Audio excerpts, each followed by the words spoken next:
Muy buenos días a todos nuestros públicos televidentes que nos siguen por su canal, Teleradio América, en su programa Justicia entre comillas, así como también vía la emisora HIZ 1300 AM, también a los teleradio oyentes que cada día se dan cita aquí en su programa Justicia entre comillas.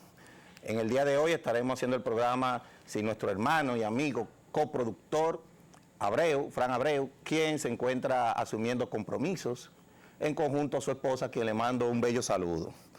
Bien, señores, vamos a iniciar hoy, sábado 15, con noticias esperanzadoras, buenas, ya a partir del 23 de septiembre, con el solsticio de octubre, entra el otoño, en el cual ya se respira un clima más agradable. Es tomado ya a mediados del mes de octubre como inicio de la víspera navideña. Se siente un espíritu positivo, alegre, lo cual se puede escuchar en muchas emisoras, esas canciones tradicionales que alegran el alma, dan esperanza a este pueblo dominicano. Este es un pueblo caribeño, alegre, esperanzador, muy trabajador, que se levanta día a día cargado de esperanza. Y, ¿por qué no? Es un llamado también a las autoridades, a este gobierno, que en este periodo tome las medidas del lugar, en primer lugar, en cuanto a que puedan existir todas las medidas para lo referente a los productos que son ya rutinarios, que en la fecha de diciembre tienen algún tipo de escasez, dígase el pollo, el cerdo y otros productos que en tiempos navideños tienen algún tipo de escasez. También con respecto a las excepciones aduanales que se dan tanto para todos los compueblanos que en esta época vienen desde los Estados Unidos, Europa y, ¿por qué no?, ya hay una gran cantidad de migrantes en América Central y América del Sur que puedan disfrutar de ciertas exenciones fiscales. Recuerden que nosotros venimos de una pospandemia muy traumática, de grandes cautiverios. Recordar que aún el año pasado, en las fiestas navideñas, existieron muchas restricciones.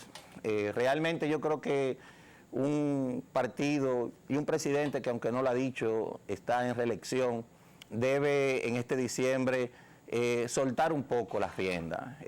Muchas de las situaciones que en el programa hemos dicho con anterioridad que acontece en todo el país, ese clima que se siente emocional, cargado de tantas tragedias, donde todavía las personas tienen esa sensación de cautiverio y tienen esa sensación de restricciones. ¿Qué quiero decir? Por ejemplo, el año pasado vimos cómo las fiestas navideñas fueron restringidas en las instituciones públicas. Las pocas que las realizaron o fueron ocultas o fueron hechas de manera propia. Este es un año en que debe de ser llamado en esta fiesta navideña de la esperanza, de la alegría. Siento en todas las áreas que me manejo, tanto en la vida pública como privada, como en los negocios, que hay cierto pesimismo.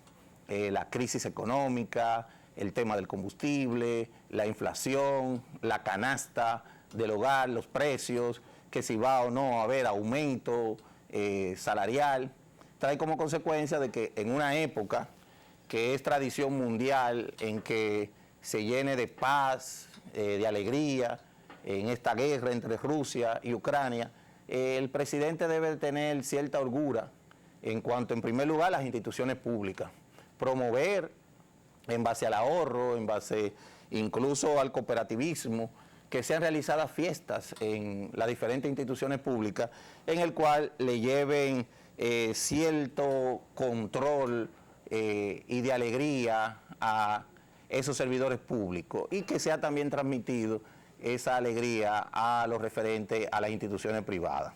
Es costumbre también para este periodo en cuanto a cierta libertad a el horario en el expendio de bebidas alcohólicas. Este departamento llamado COBA, que es el control de bebidas alcohólicas, que lo dirige o se encuentra bajo la supervisión del Ministerio de Interior y Policía. Somos de sugerencia también que debe de ser liberado con los controles que siempre ha tenido en cuanto a lo que es los centros de entretenimiento. Yo siempre he dicho que uno de los problemas que ha existido es cuando se cualquieriza los centros de diversión.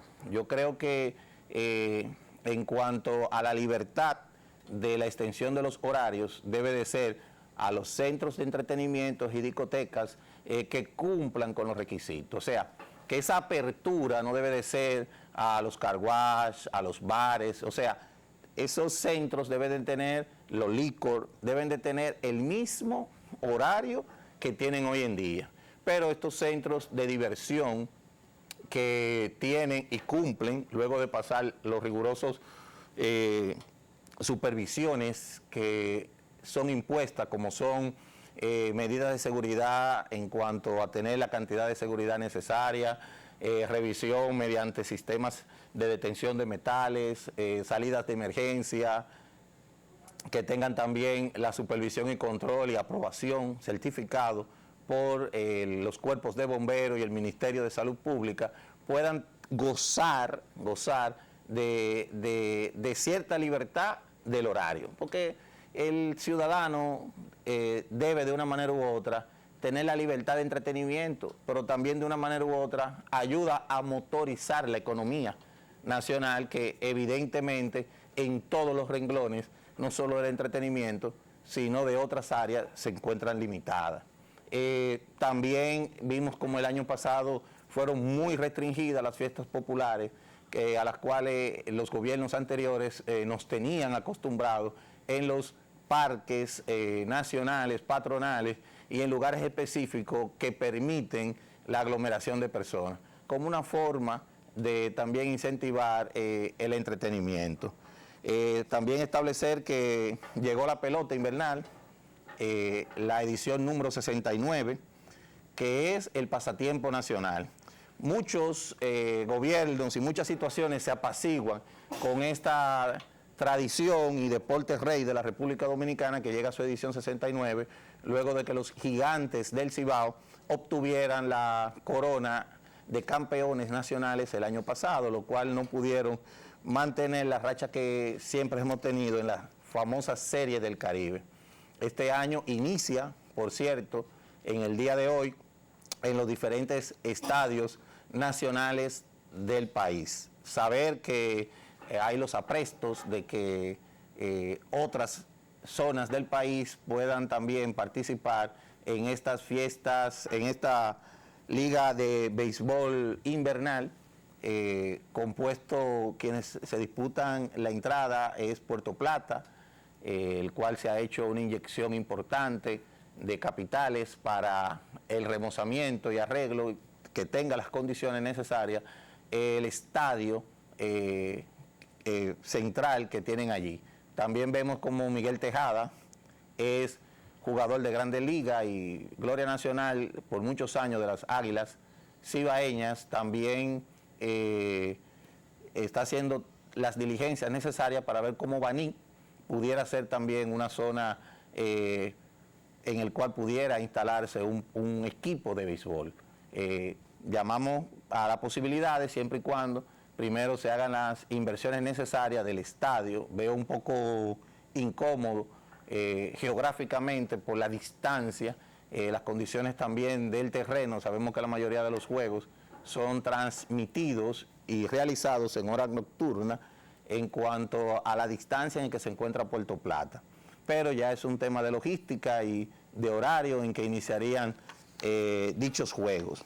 Hay que establecer, señores, que ya en el día de mañana son, como ha sido llamado, más que es una consulta, más que unas elecciones, le han llamado una consulta interna del Partido de la Liberación Dominicana, en el que se encuentran realizados todos los preparativos para que en el día de mañana sean llevadas a cabo la elección del candidato presidencial del Partido de la Liberación Dominicana.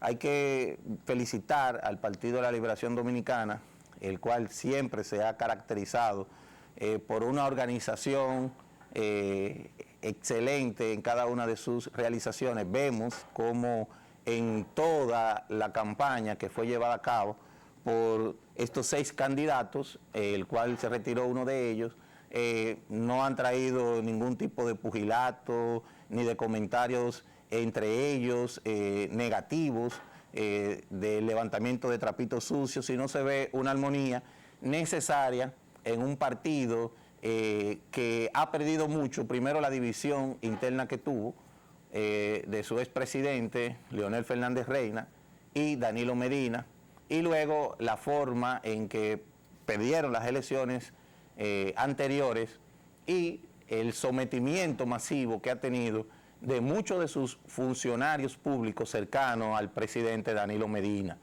todos por actos de corrupción realmente alarmantes de miles de millones de pesos. Hay que ver cómo este partido puede salir fortalecido de su candidatura interna, de quien pudiera salir ganancioso de estas elecciones que favorecen, señores, a todo el país. El país necesita del pluripartidismo, de una oposición democrática, responsable, seria, de oposición.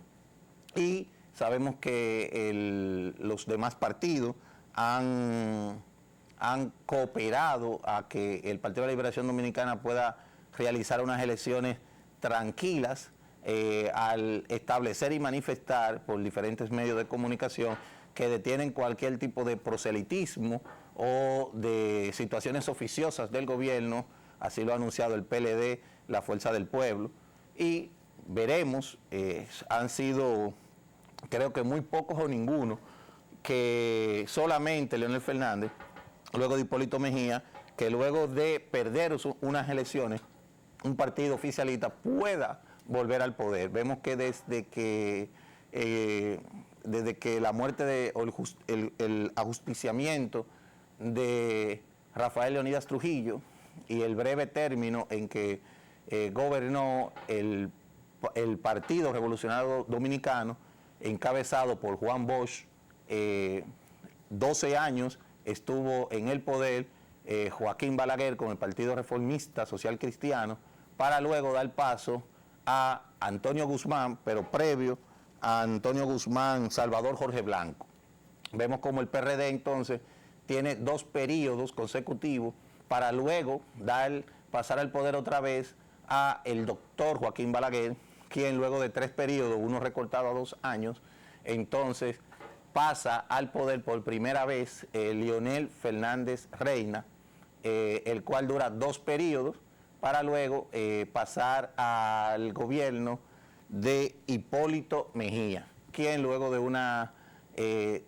un colapso total del sistema bancario que afectó la economía nacional, disparando el dólar y el aumento de la canasta familiar, retorna al poder Leonel Fernández, para luego dar paso a 2 periodos de Danilo Medina.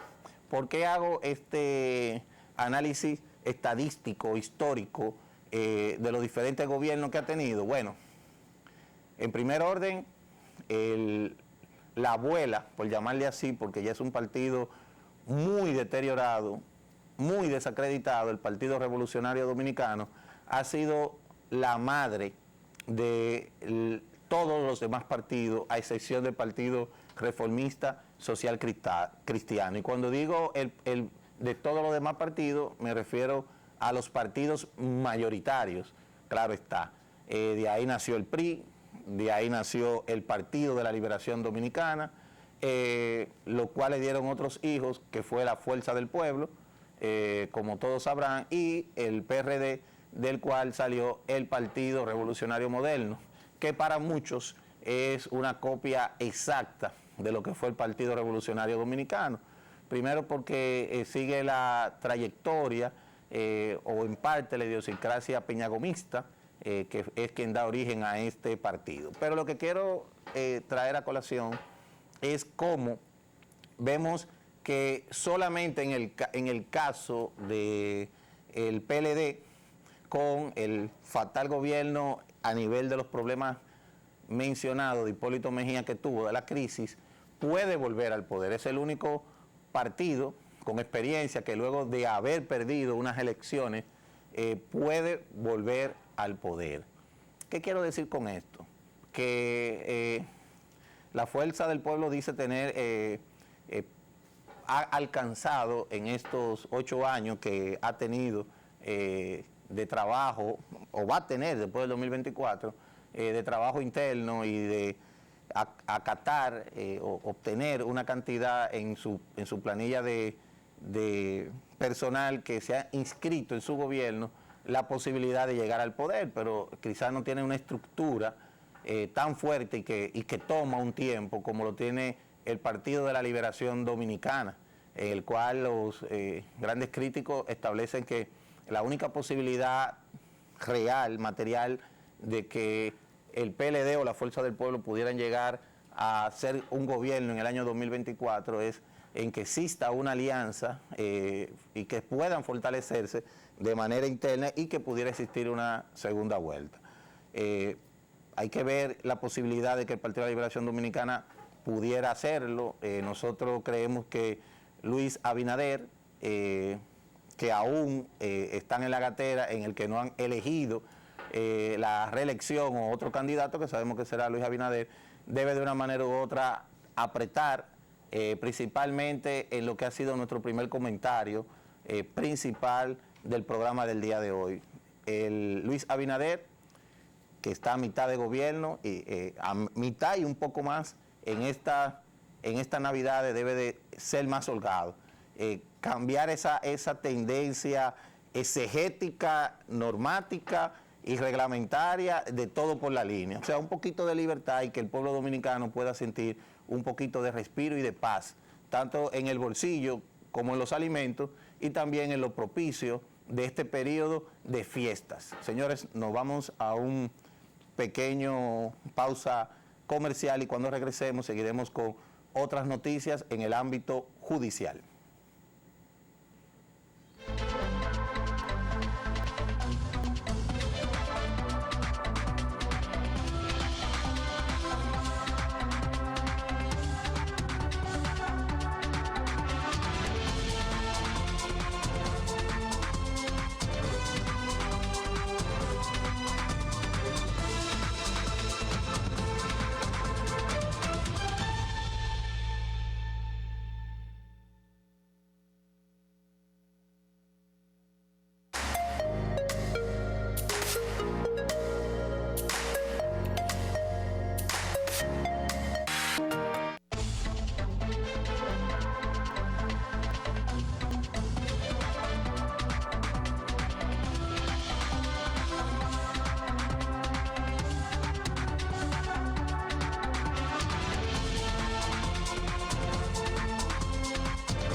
Bien amigos, luego de una breve pausa comercial, volvemos aquí a Justicia, entre comillas, para los temas más importantes en el ámbito nacional que han acontecido.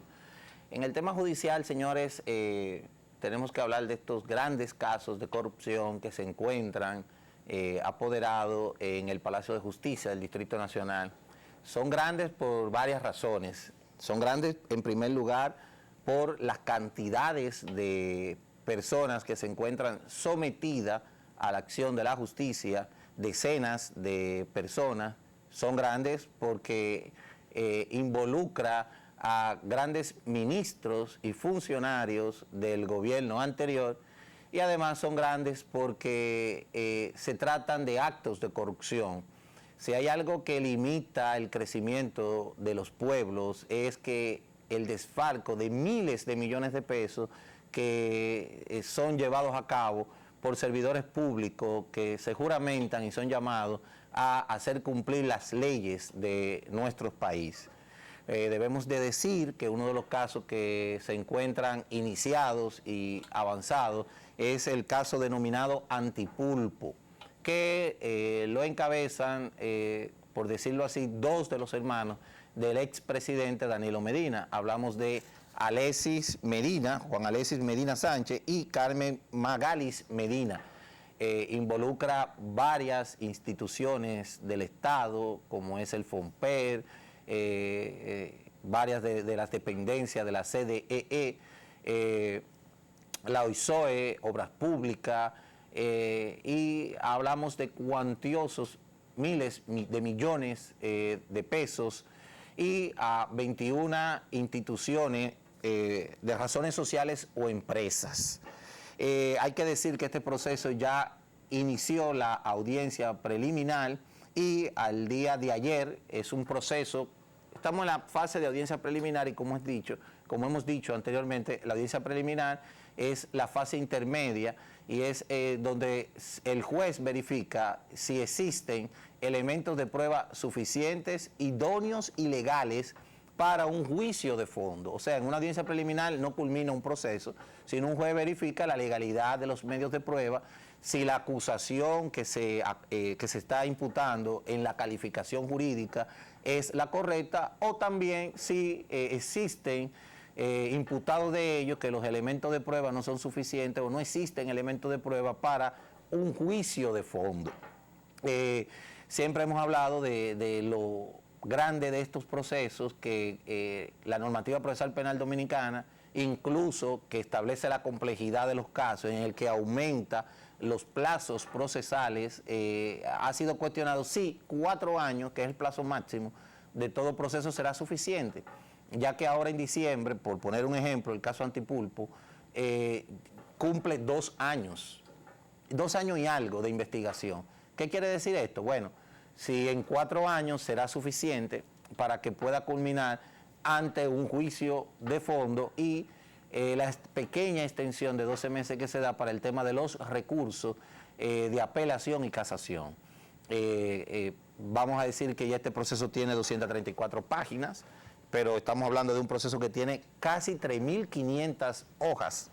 Hay que aclarar que en primer orden es obligatorio lo que es la lectura de la acusación. ¿Por qué hay que leer la acusación? Porque el proceso penal en la República Dominicana, como su nombre lo indica, es adversarial acusatorio, donde los principios del debido proceso, dígase inmediación, oralidad, publicidad y contradictoriedad, trae como consecuencia de que el proceso sea oralizado. El juez de la garantía, que es el juez de la instrucción, como sucederá también en el juicio de fondo, no conoce del proceso. O sea, el juez en todo este periodo en que ha sido apoderado, digamos 1 año y pico, no se sentó en su despacho a leer de manera personal de qué acusan a los imputados. Debe de ser en un juicio público, oral y contradictorio, donde no exista contaminación y donde todas las partes puedan de una manera u otra saber. Eso para muchos atrasa el proceso, pero es la regla que hemos establecido y que garantiza en el ámbito constitucional los derechos de las personas que están sometidas. ¿Qué quiero decir? Que la única parte que tiene lectura es la acusación. Evidentemente habrán incidentes en que muchos abogados de la defensa entenderán de que también hay que darle lectura a los elementos de prueba. Eso realmente no es necesario porque ya se ha establecido en otros procesos complejos que la defensa técnica y los imputados tienen conocimiento desde la presentación de la acusación de ese proceso y que evidentemente saben de cada uno de los elementos de prueba y que lo que demuestra que conocen de la acusación y de los elementos de prueba es que todos han presentado escritos de defensa. Usted no presenta un escrito de defensa de lo que usted no conoce. Es por eso que entiendo que al llegar el momento del debate, entendemos que lo único que se le dará lectura es a la parte de la acusación. Hay que decirle al pueblo dominicano que estos grandes procesos siempre se han fijado días fijos. En el caso del proceso Antipulpo, que ya inició, se han fijado 2 días. Los lunes todos los lunes y todos los viernes, de 9 de la mañana a 6 de la tarde. Entendemos que tendrá celeridad si se cumple con los rigores que hemos establecido, que luego de esa presentación de esa acusación, cada uno de los imputados y de las sociedades comerciales que están sometidas, que son muchas, tienen la oportunidad de referirse a la acusación, referirse a la calificación jurídica, referirse a los elementos de prueba si entiende que son suficientes, idóneos, legales y pertinentes, pero también entonces de presentar sus argumentos y elementos de prueba que casi siempre está determinado por un escrito de defensa para justificar un auto de no lugar o otras de muchas de las medidas. Un tema novedoso, dinámico, que ha traído esta Procuraduría General de la República es el de los acuerdos.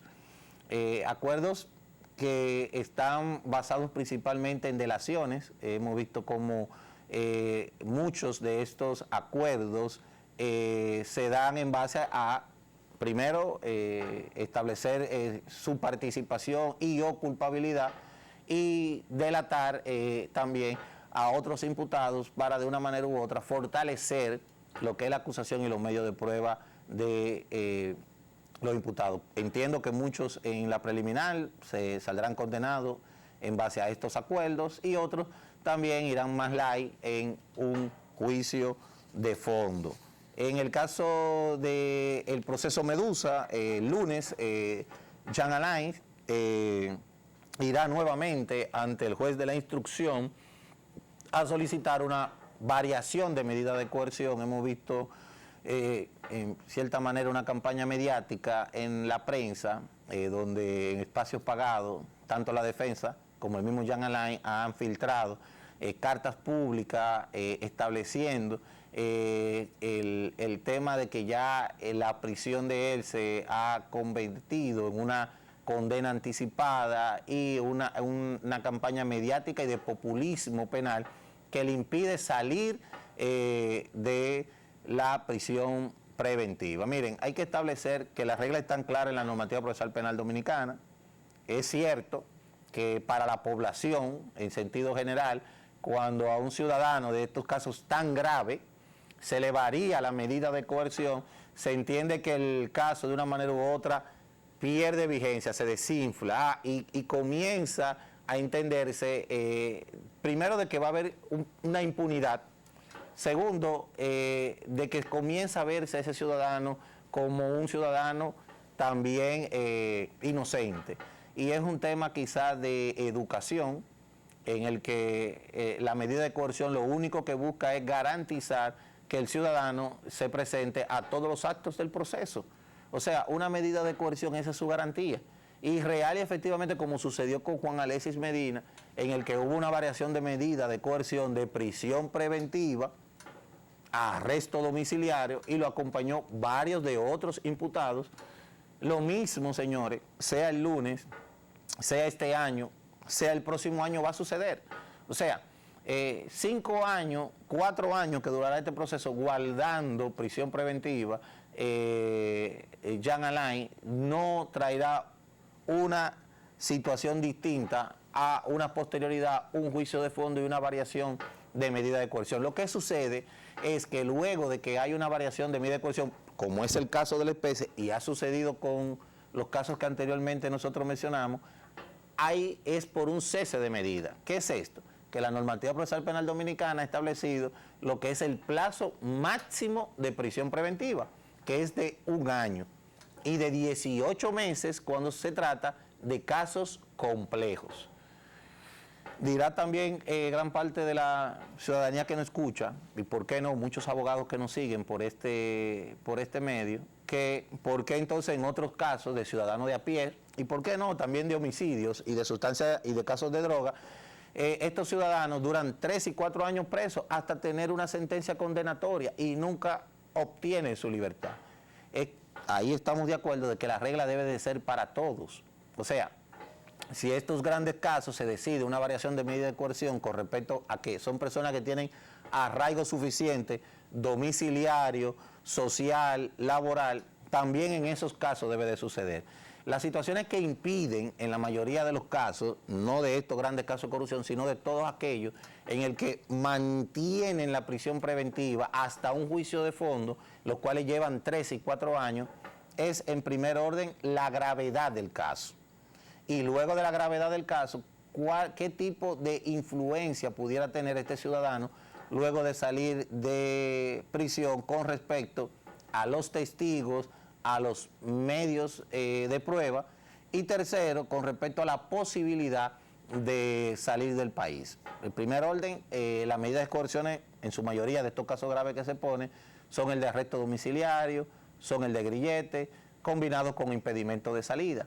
O sea, en primer lugar, existen las herramientas necesarias para que una persona no pueda salir fácilmente de prisión. Nosotros entendemos que sí, que lamentablemente la ciudadanía tendrá, y digo lamentable, porque la mayoría lo que quiere es, además de pan y circo, sangre y fuego, y una determinación de justicia no debe de estar en un punto de venganza, de ver a una persona encerrada cuando las reglas están claras. Yo entiendo que la normativa procesal penal dominicana entonces debe de ser cambiada. Con esto no queremos decir que los hechos en el que se le acusan a estos ciudadanos no sean hechos realmente graves. Debemos pasar también, señores, a que la Procuraduría General de la República ha entrado en un proceso de evaluación de los fiscales titulares de las diferentes dependencias, así como también de las procuradurías especiales. ¿Qué quiere decir esto, señor? En primer lugar, la ley orgánica del Ministerio Público, la ley 133-11, establece que las titularidades de las fiscalías de los distritos judiciales, los procuradores de corte y las procuradurías especializadas, dígase, un ejemplo, lavado, persecución y otras, tienen un periodo de 4 años, los cuales pueden ser reelegidos por otro periodo único luego de ser evaluado su participación.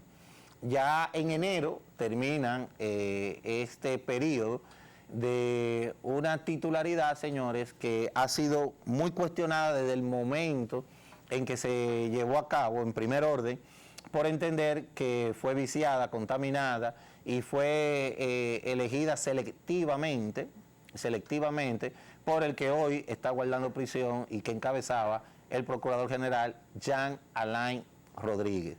Hay que establecer que muchos de estos procuradores fiscales, o en su mayoría, han hecho un gran trabajo. Otros, que no son la mayoría, sí hay que establecer que sí se encuentran sometidos bajo la acción de la justicia en procesos disciplinarios. En primer orden, esta evaluación que se hace de 10 procuradores fiscales titulares, 5 procuradurías especializadas y 4 regionales, de los cuales algunos de ellos se encuentran sometidos a procesos disciplinarios por un sinnúmero de faltas graves.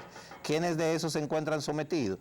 Están subpedidos los fiscales titulares, vamos a mencionar, de Pedernales, Valverde y Santiago de los Caballeros, y procuradores regionales, es decir, de corte, San Pedro de Macorís, y especializados están, señores, lavado de activos y de tráfico ilícito de migrantes.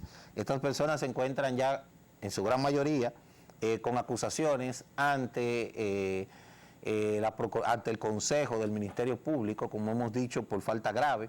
La Procuraduría General de la República ha establecido, por ejemplo, en primer orden, que la evaluación de estos fiscales se hará de manera transparente, respetando todo lo que tiene que ver con el debido proceso, aquellos que no se encuentran suspendidos, porque la directora general de la Procuraduría General de la República, Talía Goldberg, ha establecido que en el caso de los que se encuentran en juicios disciplinarios, esas plazas se mantendrían vacantes hasta que en primer orden termine estos juicios disciplinarios ante el Consejo, y luego estas personas en conjunto podrán entonces ser evaluados y ver si pudieran continuar. Pero de antemano, si ya han sido sometidos a procesos disciplinarios por faltas graves, y estamos hablando, señores, de Procuraduría Especializada, ustedes saben lo que es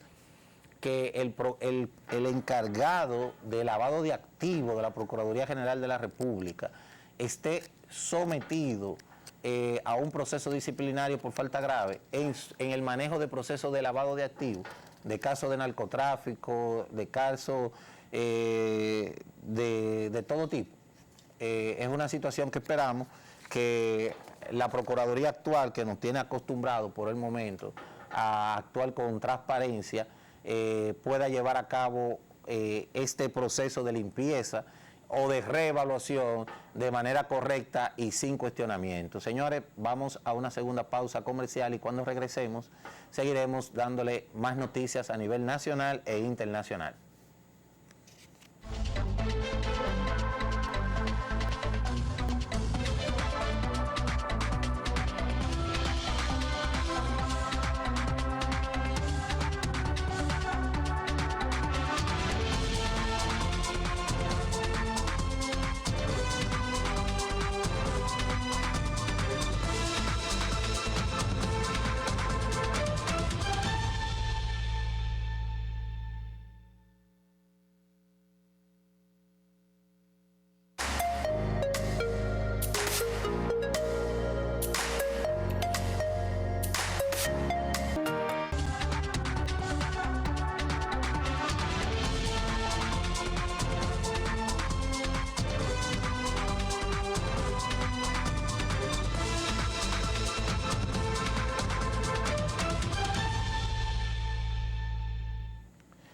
Bien, regresamos de nuevo a este su programa Justicia entre comillas. Quiero mandar un afectuoso saludo a mis mejores televidentes que cada día nos siguen, pero de manera muy especial a mis hijos Carlito, Nadecha, Charlotte, que todos los sábados se levantan tempranito a escuchar a su papi.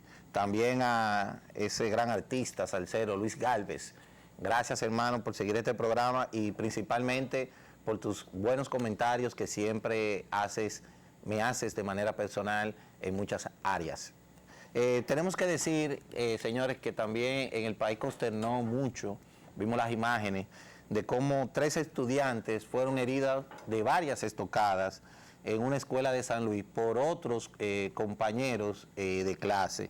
Esto aconteció, señores, en la escuela Aura Violeta Forestieri. Esta es una situación que está siendo investigada por la Policía Escolar y que el vocero de la policía, coronel Diego Pesqueira, estableció que investigan el hecho y que establecerán las acciones disciplinarias del lugar si han habido algunas debilidades en cuanto al cuerpo de investigación de la Policía Escolar que se encuentran en los distintos centros escolares, y que estos adolescentes serán puestos a la disposición, aquellos que estuvieron involucrados en tan bochornoso hecho, ante la Procuraduría Fiscal de Niños, Niñas y Adolescentes. Miren, en los últimos años se ha visto en las redes sociales, creo que ya las noticias son conocidas por toda la nación, previo a que los centros televisivos hablen sobre ello. Vemos en las redes sociales una descomposición demasiado grande de quienes son nuestros relevos, los adolescentes y niños. Vemos cómo se suben imágenes bochornosas fumando, bailando, teniendo cierto tipo de relaciones, teniendo peleas no solamente entre estudiantes, sino agrediendo a profesores de recintos escolares amenazando. No voy a delimitar que esto solamente acontezca en centros escolares públicos, debe de quizá darse en centros privados, pero vemos que acontece principalmente en centros escolares públicos.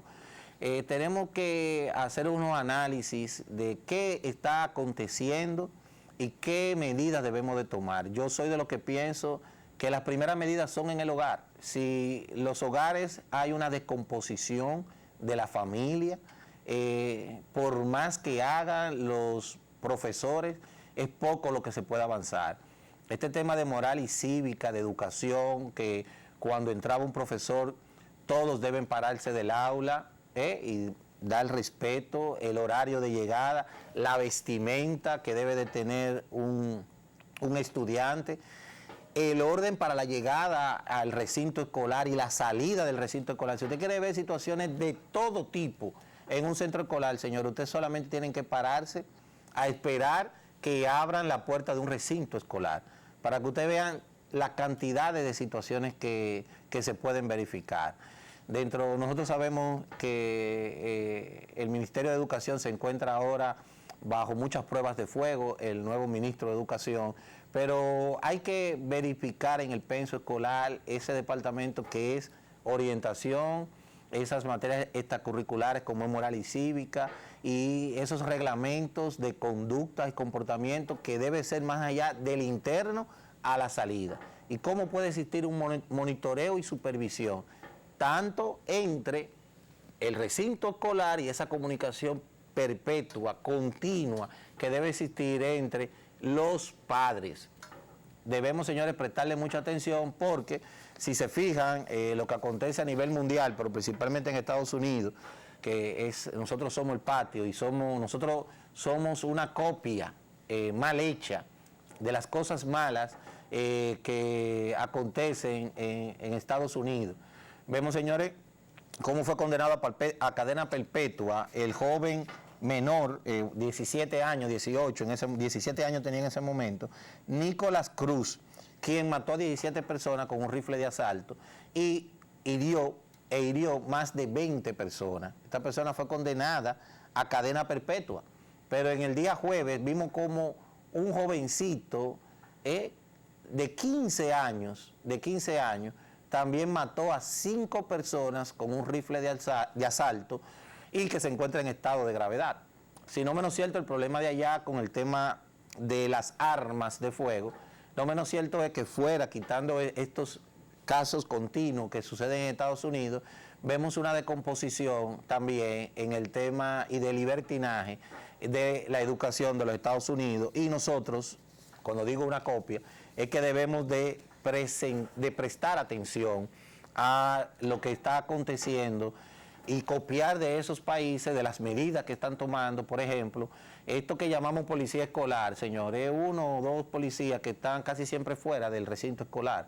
O sea, es bueno verificar cuáles son las funciones de esta policía escolar. Deben de servir de monitoreo, de supervisión, de prevención, de análisis de jóvenes que tengan conductas o pandillas, y deben, que no se está haciendo, a la entrada de cada uno de estos recintos escolares, verificar qué contenido tienen esa mochila. Pero con todo el respeto que nosotros tenemos a los amantes de todo tipo de música, ¿qué podemos esperar cuando, al momento de la compra de útiles escolares, los cuadernos que más se compran son de Toquicha, de Bad Bunny y del Alfa? Que no tenemos ningún problema con ese género musical, lo tenemos más en cuanto a su contenido, su código de vestimenta, que es propio de eso, pero que de una manera u otra, en menores de edad de 9, 10, 8 años, 11, que no tienen la capacidad ni el discernimiento de entender el lenguaje vulgar de muchas de sus canciones y de su código de vestimenta, creo que son, señores, los prototipos que se están siguiendo. Lamentablemente la mayoría de los niños, he escuchado muchos de ellos, que su gran deseo es que su papi lo lleve a ver el concierto de Bad Bunny en el Estadio Olímpico. La mayoría de los seguidores de este estilo de música son de los menores de edad. Y si no tomamos control, señores, esa es la generación que a nosotros nos van a relevar. Terminando con el ámbito escolar, vemos como varios exministros de educación han establecido como escandalosa y con múltiples errores